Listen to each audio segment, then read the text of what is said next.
Oke, selamat sore. Assalamualaikum warahmatullahi wabarakatuh.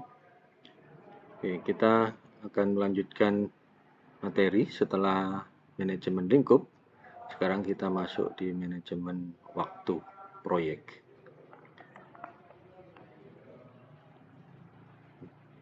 Oke, jadi bagian terpenting dari manajemen proyek setelah kita bisa memastikan lingkup dari suatu proyek, maka berikutnya adalah manajemen waktu. Karena kita tahu bahwa proyek itu dibatasi oleh waktu. Proyek itu ada waktu awal dan ada waktu akhir. Sehingga manajemen proyek harus menjamin bahwa proyeknya bisa selesai sesuai dengan waktu yang ditentukan. Oke. Prosesnya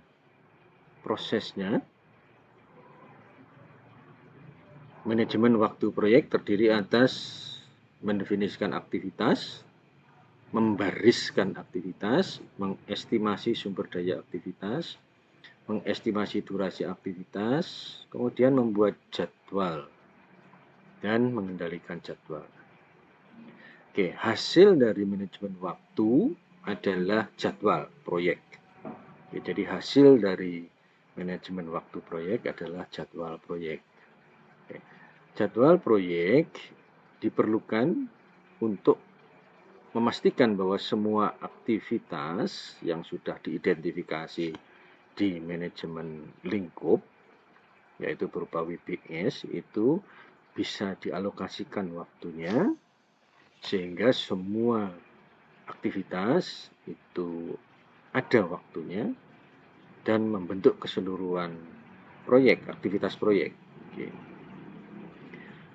Oke, diawali dengan mendefinisikan aktivitas. Ya, mendefinisikan aktivitas di sini adalah kelanjutan dari WBS. Setelah kita menyusun WBS, WBS itu terdiri atas aktivitas-aktivitas. Okay. Maka berikutnya adalah memastikan di setiap aktivitas itu secara spesifik. Okay. Di sini disebutkan bahwa mendefinisikan aktivitas itu mengidentifikasi aktivitas spesifik yang harus dikerjakan oleh anggota tim proyek dan stakeholder untuk menghasilkan the project deliverables. Maksudnya adalah mengidentifikasi secara spesifik berdasarkan WBS yang sudah disusun sebelumnya, sehingga kita bisa memastikan bahwa setiap aktivitas itu ada yang mengerjakan oleh tim proyek dan nanti akan menghasilkan sesuatu. Oke. Kemudian jika ada nama suatu aktivitas seperti di WBS, maka yang terpenting adalah memastikan tim proyek, anggota tim proyek itu tahu persis kegiatan itu kegiatan apa. Ya, jadi kegiatan yang ada di WBS itu apa. Oke. Oke, nanti kita akan lihat contohnya dari proyek penggantian komputer kantor yang sudah Anda kerjakan tugasnya. Oke, jadi memastikan aktivitas secara spesifik apa yang dikerjakan oleh anggota tim proyek. Jadi maksudnya misalnya saja memasang software. Apa yang dimaksud memasang software itu? Oke. Ingat di sini bahwa yang mengerjakan itu adalah tim. Yang mengerjakan adalah tim. Jadi bisa jadi yang menyusun WBS itu beda dengan yang mengerjakan. Yang menyusun WBS beda dengan yang mengerjakan. Nah, yang mengerjakan harus tahu persis apa yang dimaksud dengan memasang software. Nih, kita tahu misalnya saja software itu ada dua kategori, software sistem dan software aplikasi. Maksud saya software sistem operasi dan software aplikasi. Nah, ini yang dimaksud yang mana yang dimaksud masang software itu? Kemudian yang dimaksud masang software itu di satu komputer saja atau di seluruhan komputer? Oke. Kita tahu bahwa misalnya di contoh soal yang kita kerjakan itu 30 komputer. Yang dimaksud memasang software itu di hanya satu komputer ataukah di keseluruhan 30 komputer. Itu harus dipastikan secara spesifik. Pastikan secara spesifik. Karena kalau tidak bisa salah pengertian. Misalnya saja kalau tidak spesifik, yang mendesain BBS tadi itu, yang menyusun BBS, berpikir bahwa yang namanya memasang software adalah memasang software di 30 komputer. Tetapi yang mengerjakan mungkin berpikir bahwa yang penting satu komputer sudah terpasang, berarti sudah memasang software. Itu sudah beda pengertian. Oke, itu jadi yang dimaksud menentukan secara spesifik itu seperti apa. Kemudian software itu software apa ini yang dimaksud? Software OS ataukah software aplikasi? Memasang software itu memasang software OS ataukah software aplikasi? Memasang softwarenya di mana? Softwarenya dapat dari mana? Misalnya saja, itu dispesifikkan. Ini. Baik, berikutnya adalah membariskan aktivitas. Saya sebut membariskan baris. Itu adalah dari WBS yang terdiri atas sekian banyak aktivitas. Antara satu aktivitas dengan aktivitas yang lain itu ada yang berurutan, ada yang bersamaan. Oke. Membariskan aktivitas. Oke, sebaiknya kita lihat BBS-nya ya. BBS-nya. Jadi di sini ada sekian banyak aktivitas, Nah, bisa jadi misalnya saja mengambil komputer dengan menyiapkan komputer pengganti. Pertama kita pastikan dulu itu terdiri atas apa saja. Kemudian menyelesaikan izin dari kepala unit dan komunikasi dengan pegawai pengguna komputer. Ini dua aktivitas yang berbeda. Nah, apa kita membariskan aktivitas itu berarti menentukan apakah menyelesaikan izin dari kepala unit itu dikerjakan terlebih dahulu, yang ini, ataukah yang ini dikerjakan terlebih dahulu, ataukah dua-duanya bisa dikerjakan bersamaan. Itu membariskan aktivitas. Jadi menentukan mana urutannya, mana yang mendahului, mana yang mengikuti, ataukah dua-duanya itu bisa dikerjakan bersamaan. Oke. Itu membariskan aktivitas. Termasuk juga apakah aktivitas yang satu tergantung pada aktivitas yang berikutnya. Jadi apakah aktivitas yang satu tergantung pada aktivitas berikutnya. Oke, misalnya saja melepas komputer dari ruangannya pegawai.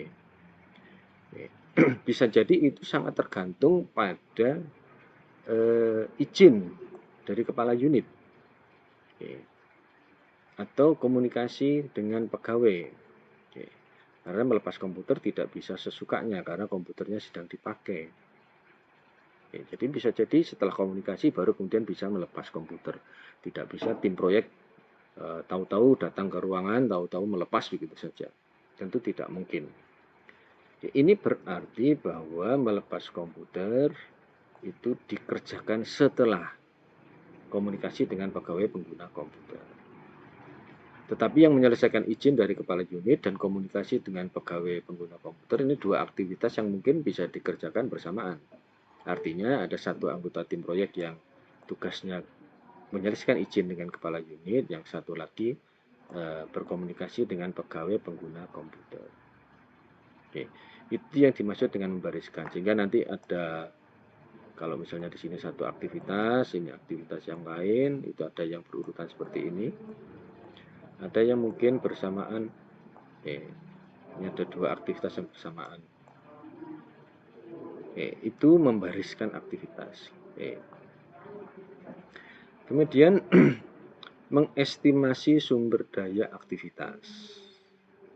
Aktivitas agar bisa selesai dan menghasilkan sesuatu. Setiap aktivitas agar bisa selesai dan menghasilkan sesuatu tentu butuh sumber daya. Sumber daya itu bisa sumber daya manusia, bisa alat, bisa bahan, bisa uang. Misalnya saja, memeriksa hardware, memeriksa hardware. Di sini ada memeriksa hardware HW. Oke, tentu butuh orang untuk memeriksa. Itu orang yang memeriksa. Berarti butuh sumber daya orang. Memasang software butuh sumber daya orang ya, butuh alat ya, butuh misalnya flash disk ya, butuh softwarenya sendiri ya. Oke, itu sumber daya. Oke. Oke, jadi penting sekali untuk mengidentifikasi apa saja yang dibutuhkan untuk menyelesaikan suatu aktivitas. Oke. Kemudian ini sangat penting untuk mengidentifikasi itu, karena tanpa sumber daya tentu suatu aktivitas tidak bisa selesai. Suatu aktivitas tidak bisa selesai tanpa ada sumber daya. Oke. Dan kita harus memastikan sumber daya apa saja. Oke. Kemudian juga misalnya memasang software, komputernya ada 30. Itu kalau yang tersedia hanya satu orang, tentu beda waktu yang diperlukan jika yang tersedia sebanyak 15 orang. Satu orang dengan 15 orang tentu berbeda waktu yang diperlukan untuk menyelesaikan. Artinya sumber daya yang digunakan untuk menyelesaikan itu akan sangat menentukan selesainya suatu aktivitas. Demikian juga memasang software. Kalau softwarenya tidak segera ada, tidak segera tersedia, tentu pekerjaan memasang software tidak akan segera bisa dikerjakan. Oke. Nah, jadi setiap aktivitas perlu diidentifikasi sumber daya apa saja yang diperlukan agar aktivitas itu bisa dikerjakan, bisa diselesaikan, bisa diselesaikan. Oke. Butuh orang, butuh alat, bisa saja alatnya berapa banyak, alatnya apa, orangnya siapa, apakah si A, si B, bisa saja. Oke. Dari estimasi sumber daya tadi, kemudian kita bisa mengestimasi berapa waktu yang diperlukan untuk menyelesaikan aktivitas. Berapa waktu yang diperlukan untuk menyelesaikan aktivitas. Dari durasi tadi itu,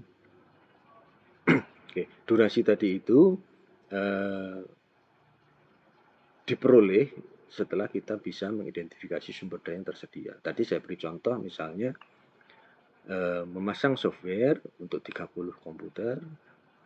Jika sumber daya yang tersedia hanya satu orang, tentu beda waktu yang diperlukan jika sumber daya yang tersedia 15 orang.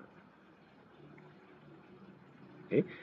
Nah, berdasarkan persediaan sumber daya ini dihitung berapa waktu yang diperlukan untuk memasang software, berapa waktu diperlukan untuk memasang hardware. Oke.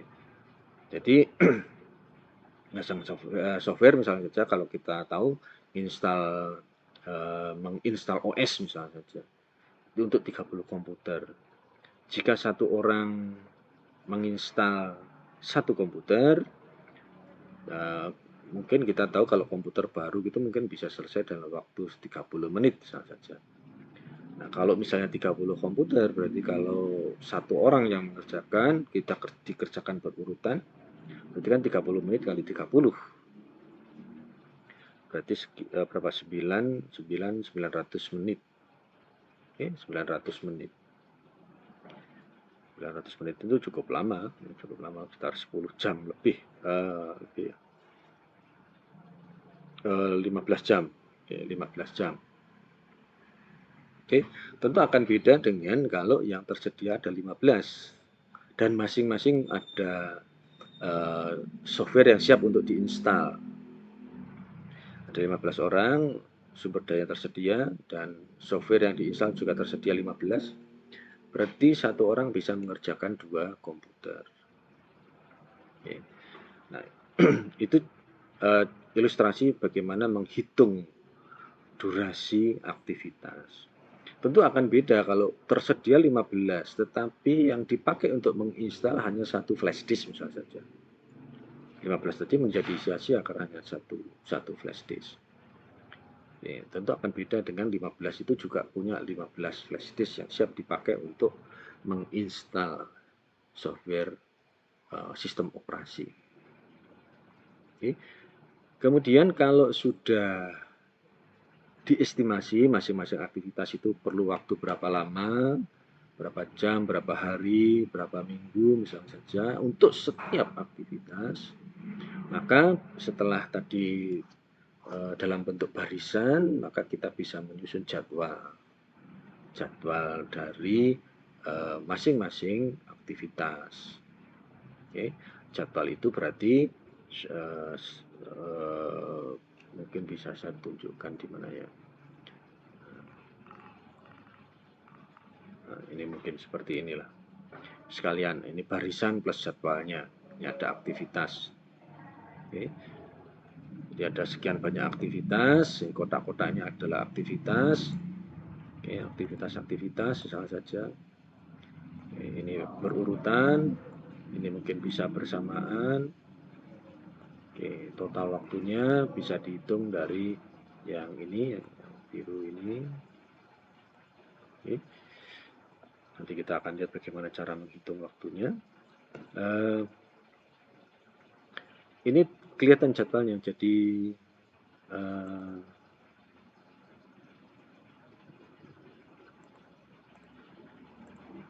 oke, jadi kelihatan jadwalnya. Saya tunjukkan dulu. Misalnya yang A itu startnya bulan 8 tanggal 1. Kemudian yang D yang mengikuti A itu baru bisa mulai tanggal 2. Akan selesai tanggal 7. Yang H baru bisa mulai tanggal 10 bulan 8. Oke, ini menunjukkan jadwal. Jadi jadwal mengerjakannya untuk yang A yang memerlukan waktu 1 hari. Oke, itu mulai tanggal 1, jadi selesai juga tanggal 1. Oke, mungkin tanggal 1 pagi, selesai tanggal 1 sore. Ini bisa mulai, yang D ini bisa mulai tanggal 2 pagi.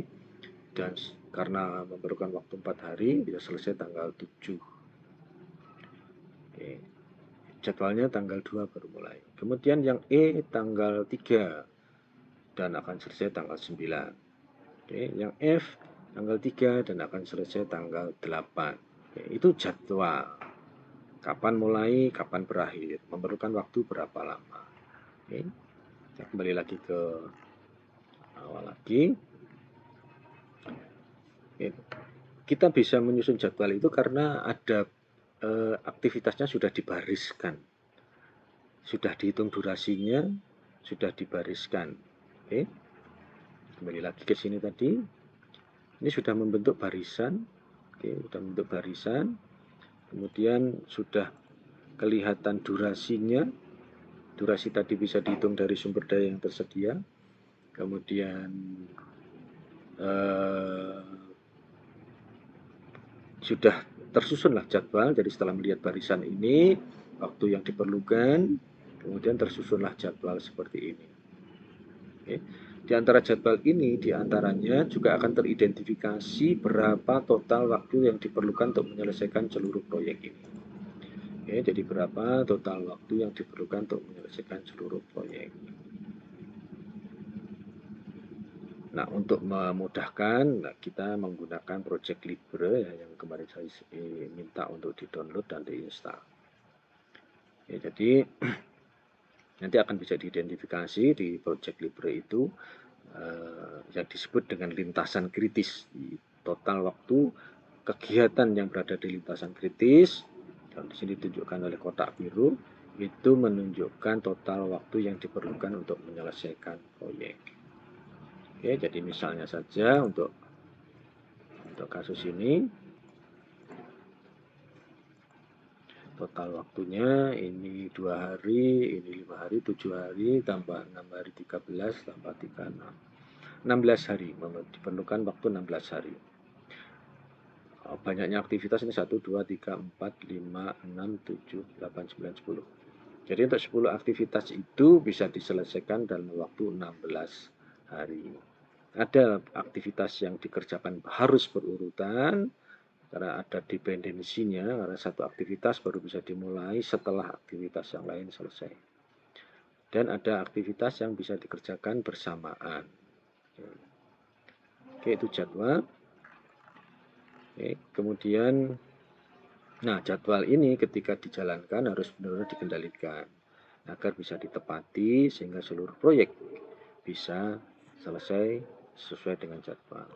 Jadi dalam praktek selalu ada kemungkinan satu aktivitas itu meleset waktunya atau memerlukan waktu yang berbeda dari yang direncanakan. Atau misalnya saja satu aktivitas memerlukan sumber daya 3 orang, tapi terus kemudian untuk normalnya 3 orang, tapi kemudian ada yang sakit satu, sehingga tinggal 2. Nah, karena tinggal 2 bisa jadi waktu yang diperlukan bisa lebih panjang dibanding dengan kalau yang mengerjakan hanya 3 orang, kalau yang mengerjakan 3 orang dibanding dengan kalau yang mengerjakan hanya 2 orang.